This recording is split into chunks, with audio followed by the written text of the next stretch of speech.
मैं भारतीय जनता पार्टी के लोगों से कहना चाहता हूं, 10 नाम आप बता दीजिए आरएसएस और बीजेपी की विचारधारा से जुड़े हुए लोगों का, जिन्होंने देश के आजादी के आंदोलन में अपनी शहादत दी हो, कुर्बानी दी हो। 10 नाम आप बता के दिखाइए।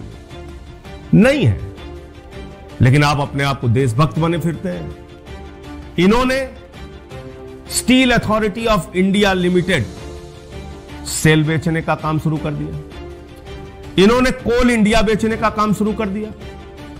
इन्होंने रेलवे, जो सबसे प्रतिष्ठित संस्था हिंदुस्तान की है, उसको बेचने का काम शुरू कर दिया। रेल की गाड़ियां बेचना शुरू कर दिया, रेलवे के प्लेटफॉर्म बेचना शुरू कर दिया, रेलवे की जमीनें बेचना शुरू कर दिया। अडानी को इस देश का एयरपोर्ट बेच दिया। इस देश में एलआईसी, जो एक मुनाफे की कंपनी है, एलआईसी बेचने का काम शुरू कर दिया।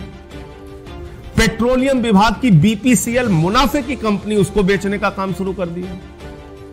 तो रेल बेचा, सेल बेचा, कोल बेचा, पेट्रोल बेचा, एलआईसी बेचा, बैंकिंग सेक्टर को बेचा। और जब सब कुछ बेच के थक गए तो अब धरती माता को बेच रहे हैं। तो ये 3 कानून है, जिन 3 काले कानूनों को वापस लेने की बात देश का किसान कर रहा है। गिड़गिड़ा रहा है, रो रहा है, मिन्नतें कर रहा है, हाथ जोड़ रहा है, प्रार्थना कर रहा है, कृपा करके ये काला कानून वापस कर लीजिए। लेकिन आप उसको आतंकवादी कहते हैं, आप उसको कहते हैं चीन से मिला हुआ है, पाकिस्तान से मिला हुआ है। आपको शर्म नहीं आती? अरे कुत्ते भी जिसका दिया हुआ खाते हैं उसके प्रति वफादार होते हैं, और आप जिस अन्नदाता का दिया हुआ खाते हो उसको आतंकवादी कहते हो। आपको शर्म नहीं आती?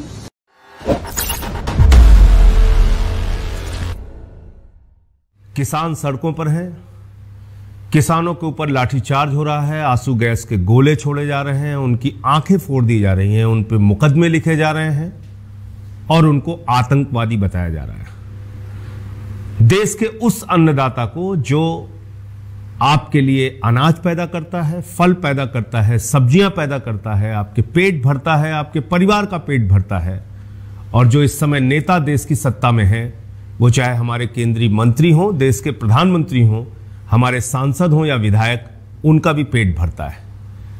लेकिन आज सबसे दुर्भाग्यपूर्ण पक्ष यह है कि किसानों की मांग मानने के बावजूद, किसानों की मांग सुने बिना आप उनको आतंकवादी कह रहे हैं, उनको खालिस्तानी कह रहे हैं, उनको देशद्रोही कह रहे हैं, उनको पाकिस्तान से मिला हुआ कह रहे हैं, उनको चीन से मिला हुआ कह रहे हैं। तो यह बात बिल्कुल समझ में नहीं आती कि जिस देश के अन्नदाता के भरोसे आज आप सत्ता पे बैठे हुए हैं, अचानक वो आतंकवादी कैसे हो गया?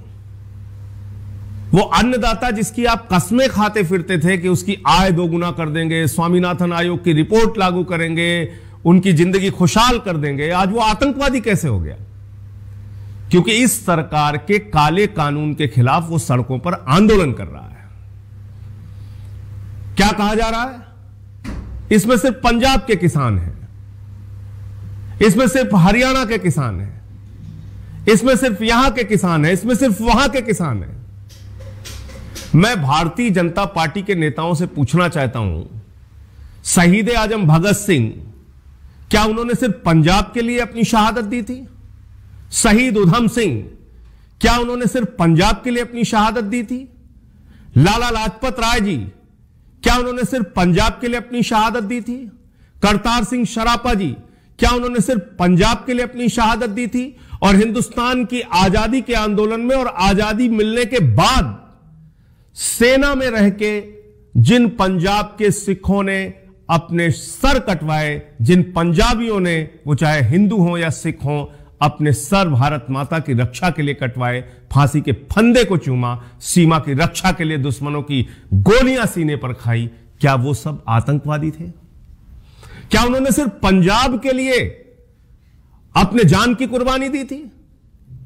और आज आप उन्हीं पंजाब के लोगों को आतंकवादी कहते हैं। मैं भारतीय जनता पार्टी के लोगों से कहना चाहता हूं, 10 नाम आप बता दीजिए आरएसएस और बीजेपी की विचारधारा से जुड़े हुए लोगों का, जिन्होंने देश के आजादी के आंदोलन में अपनी शहादत दी हो, कुर्बानी दी हो। 10 नाम आप बता के दिखाइए। नहीं है। लेकिन आप अपने आप को देशभक्त बने फिरते हैं। आप भारत माता की जय लगाते हैं, आप कहते हैं हम वंदे मातरम कहते हैं, भारत माता की जय लगाते हैं, हम ही सच्चे देशभक्त हैं। लेकिन ये सच्चे देशभक्त कर क्या रहे हैं, ये मैं आपको बताना चाहता हूं। ये भारत माता की जय लगाकर आपकी भावनाओं के साथ खिलवाड़ करने वाले लोग कर क्या रहे हैं, और आपको देशद्रोही बताने वाले लोग, अन्नदाताओं को आतंकवादी कहने वाले लोग कर क्या रहे हैं, मैं आपको बताना चाहता हूं। जब से मोदी जी की सरकार आई है, भारत माता का किस तरह से इन्होंने सौदा किया है, भारत माता को किस तरह से इन्होंने बेचने का काम किया है, धरती माता को किस तरह से इन्होंने बेचने का काम किया है, मैं सिलसिलेवार तरीके से आपको बताना चाहता हूं।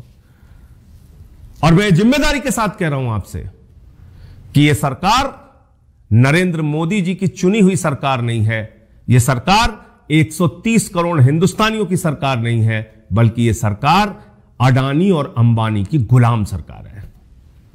और यह कैसे है, मैं आपको बताना चाहता हूं।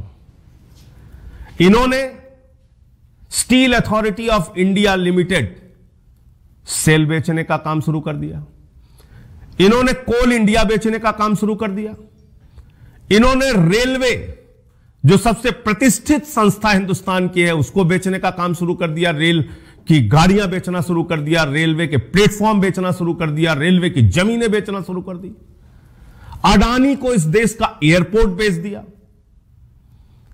इस देश में एलआईसी जो एक मुनाफे की कंपनी है एलआईसी बेचने का काम शुरू कर दिया, पेट्रोलियम विभाग की बीपीसीएल मुनाफे की कंपनी उसको बेचने का काम शुरू कर दिया। तो रेल बेचा, सेल बेचा, कोल बेचा, पेट्रोल बेचा, एलआईसी बेचा, बैंकिंग सेक्टर को बेचा। और जब सब कुछ बेच के थक गए तो अब धरती माता को बेच रहे हैं। किसके हाथों में बेच रहे हैं? अडानी और अंबानी। आप गलतफहमी में मत रहिएगा कि 130 करोड़ लोगों की सरकार है। ये दो मालिकों की गुलाम सरकार इस देश में चल रही है, जिसके चंदे से भारतीय जनता पार्टी के लोग चुनाव लड़ते हैं और सत्ता में आने के बाद अपने मालिक का हुक्म बजाते हैं। वो कहते हैं घुटने पे खड़े हो, प्रधानमंत्री जी घुटने पे खड़े हो जाते हैं। वो कहते हैं उठ जाओ, प्रधानमंत्री जी उठ जाते हैं। वो कहते हैं नाक रगड़ो, कृषि मंत्री नाक रगड़ने लगता है। जैसे उनका मालिक चाहता है वैसे ये सारे गुलाम, इन दोनों मालिकों के गुलाम जो सरकार में बैठे हैं केंद्र सरकार के, ये उनके लिए काम करते हैं। और आपको बड़ी बड़ी बातें करते हैं, देशभक्त हैं, भारत माता के सपूत हैं, देश नहीं बिकने दूंगा। याद है आपको मोदी जी का ये नारा, ये देश नहीं बिकने दूंगा। तो भाषण वीर प्रधानमंत्री हमारे मोदी जी, उनसे तो भाषण देने में अगर अंतर्राष्ट्रीय प्रतियोगिता करा दी जाए तो नंबर 1 पे आएंगे। और इस देश का मीडिया उनकी चाटुकारिता में लगा हुआ है। किसान की कोई बात सुनने के लिए तैयार नहीं, किसान की कोई पीड़ा सुनने के लिए तैयार नहीं। क्या किया इन्होंने? ये भारत माता को कैसे बेच रहे हैं आप जान लीजिए। मैंने आपको बताया, रेल बेचा, सेल बेचा, कोल बेचा, पेट्रोल बेचा, एलआईसी बेचा, बैंकिंग सेक्टर बेचा, अब धरती माता को बेच रहे हैं। जब इस देश में लॉकडाउन लगा हुआ था, जब मोदी जी लोगों को कोरोना से बचने के लिए ताली और थाली बजवा रहे थे, रात में 9 बजे 9 मिनट अंधेरे में रहने की सलाह दे रहे थे, तो ये अंधेरे में आपको क्यों धकेला गया था जानिए आप। उसी दौरान जब आप कोरोना से जूझ रहे थे, लड़ रहे थे, लाठियां खा रहे थे, आपके ऊपर केमिकल का छिड़काव किया जा रहा था, आपके साथ जानवरों जैसा बर्ताव किया जा रहा था, मजदूर पटरियों पे मर रहा था, रेलवे की सड़कों पे ट्रैक पे मर रहा था, हाईवे की सड़कों पे मर रहा था, उस वक्त देश के प्रधानमंत्री नरेंद्र मोदी जी ने, मोदी जी की सरकार ने किस तरह से आपके साथ विश्वासघात किया है वो मैं आपको बताना चाहता हूं। आपदा में अवसर, एक शब्द दिया था मोदी जी ने, उन्होंने इस आपदा में अवसर तलाशा। यह है उन कंपनियों के नाम जिसके लिए 100 एकड़ जमीन का लैंड यूज चेंज करने के लिए, यानी भूमि उपयोग परिवर्तित करने के लिए एप्लीकेशन दिया था अडानी ने 100 एकड़ जमीन का। कहां? हरियाणा की खट्टर सरकार को। हरियाणा की खट्टर सरकार ने 2.5 साल पहले इन एप्लीकेशंस को रिजेक्ट कर दिया। उन्होंने कहा नहीं साहब, हम भूमि परिवर्तन नहीं कर सकते। यह बात तो सुनकर आपको बड़ा अच्छा लग रहा होगा, कह रहे वाह, खट्टर साहब ने तो बड़ा साहस का काम दिखाया, अडानी को ही मना कर दिया लैंड यूज चेंज करने से, लेकिन नहीं, वो मालिक के गुलाम है। 2.5 साल के बाद उन्होंने अपने मालिक से कहा, हुजूर 7 मई 2020 को कहा, हुजूर आपको चिंता करने की जरूरत नहीं है, आपका नौकर मौजूद है और आपके 100 एकड़ जमीन का लैंड यूज चेंज कर दिया गया है, आप आइए और बड़े बड़े कोल्ड स्टोरेज यहां पे खोलिए। यानी पहले जो 100 एकड़ जमीन फैक्ट्रियों के नाम पे, इंडस्ट्रीज के नाम पे ली गई थी, उसका लैंड यूज चेंज करने के लिए उस जमीन का, उस भूमि का उपयोग परिवर्तन करने के लिए एप्लीकेशन दी गई और वो 100 एकड़ जमीन की एप्लीकेशंस को 2.5 साल पहले इसी सरकार ने, खट्टर सरकार ने रिजेक्ट किया और 7 मई 2020 को अचानक जब लॉकडाउन लगा हुआ था देश भर में, किसी को कानो कान खबर न चलने पाए, उन 100 एकड़ जमीन का लैंड यूज चेंज कर दिया गया। खट्टर ने कहा, मालिक मैं मौजूद हूं, कहां आना है बताओ, और ये उनका लैंड यूज चेंज कर दिया गया। क्या बनाने के लिए? भंडारण बनाने के लिए, कोल्ड स्टोरेज बनाने के लिए।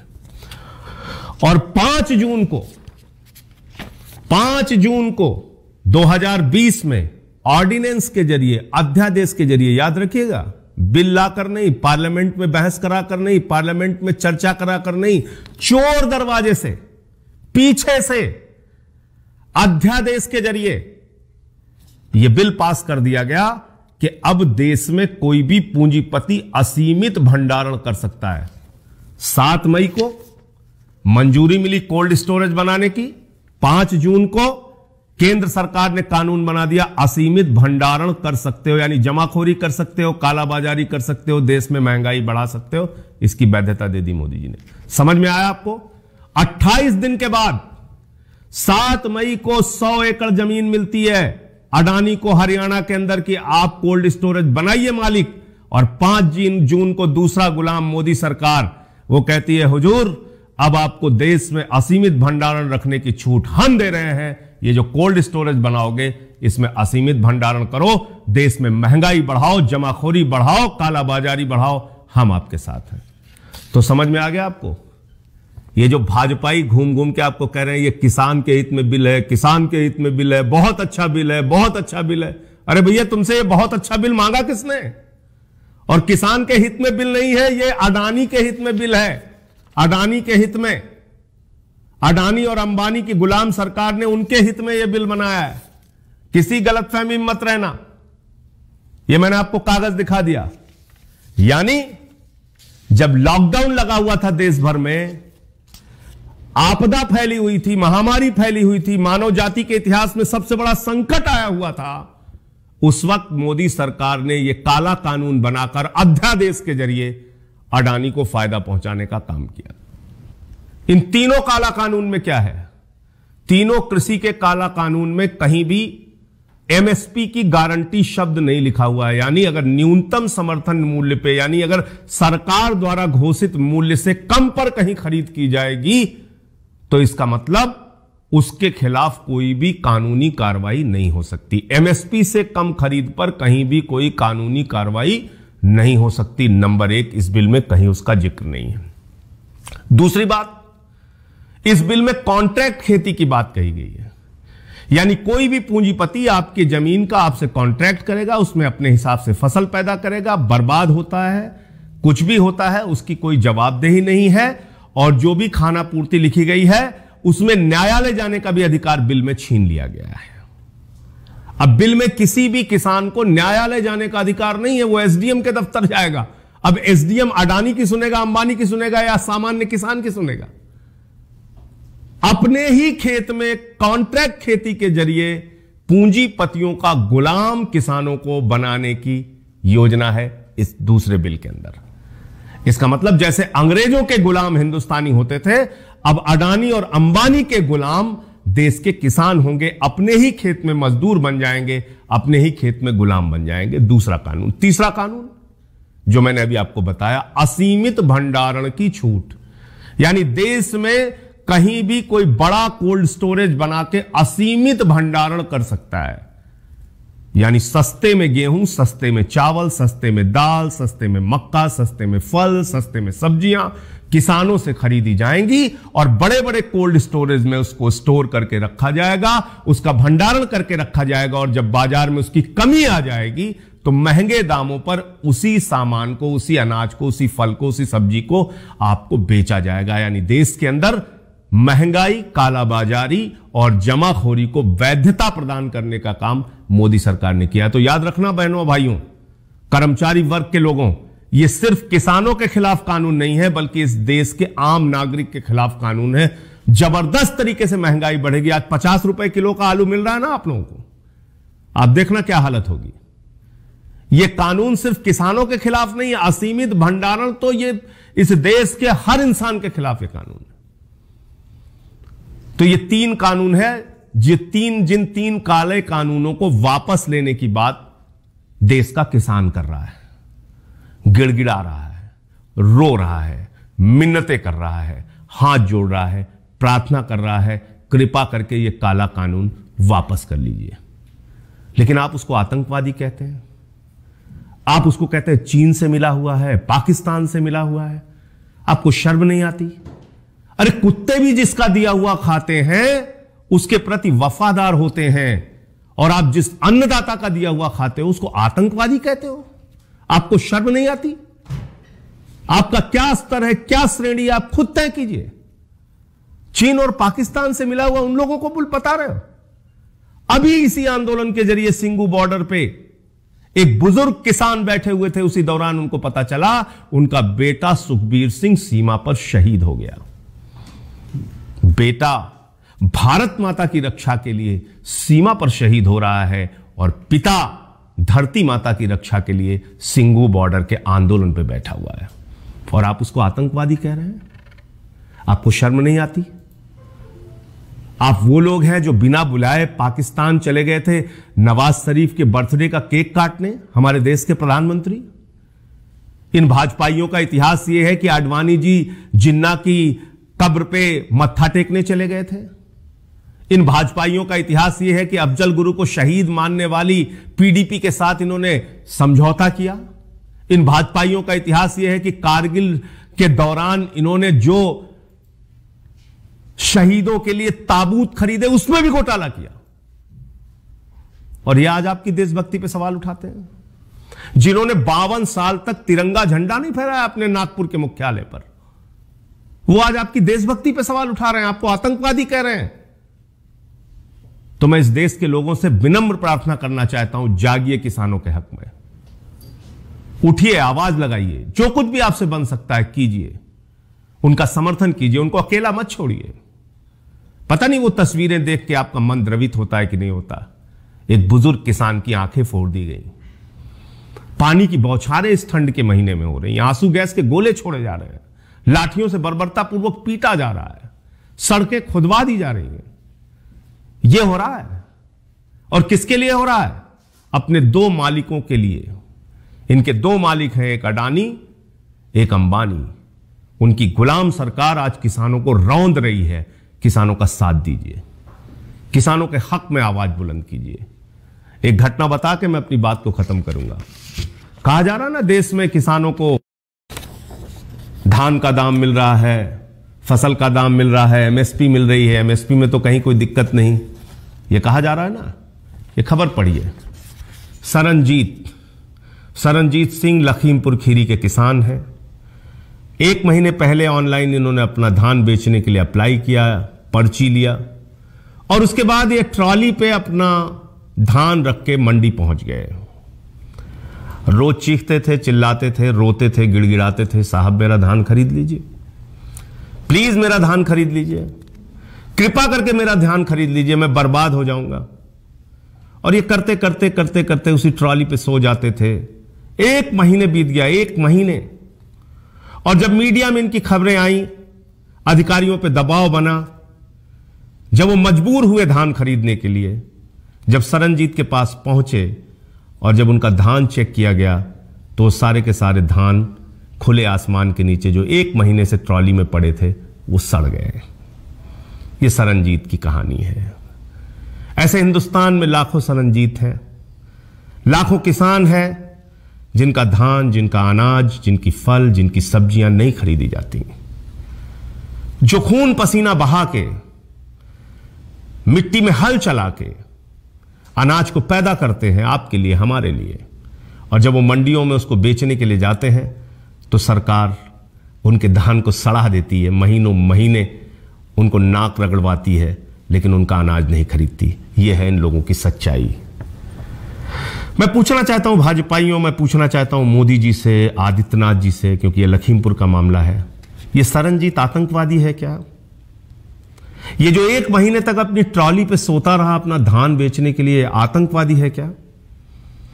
इसने कोई आतंकवाद किया, कोई हिंसा की, कोई देशद्रोह का काम किया क्या? इसका क्या अपराध था? यह कि अपना धान ये बेचना चाहता था, अपने खून पसीने की कमाई को ये बाजार में, मंडी में लाके उसका दाम चाहता था। और अगर आज यही मांगने के लिए सड़क पर निकला है तो आप इसको आतंकवादी कहते हैं। तो अंत में इन्हीं लाइनों के साथ कि झील पर पानी बरसता है हमारे देश में, झील पर पानी बरसता है हमारे देश में, और खेत पानी को तरसता है हमारे देश में। राजनेता, हाकिमों और पागलों को छोड़कर तुम बताओ कौन हंसता है हमारे देश में? जरा सोचिएगा, विचार कीजिएगा। आज किसान आंदोलन को आपकी जरूरत है, आपको उनकी जरूरत है, क्योंकि अगर उन्होंने अन्न पैदा करना बंद कर दिया तो हमारी आपकी जिंदगी बंद हो जाएगी। इंकलाब जिंदाबाद। अगर आपको हमारे वीडियोस पसंद आए तो प्लीज लाइक करें, सब्सक्राइब करें और शेयर करें।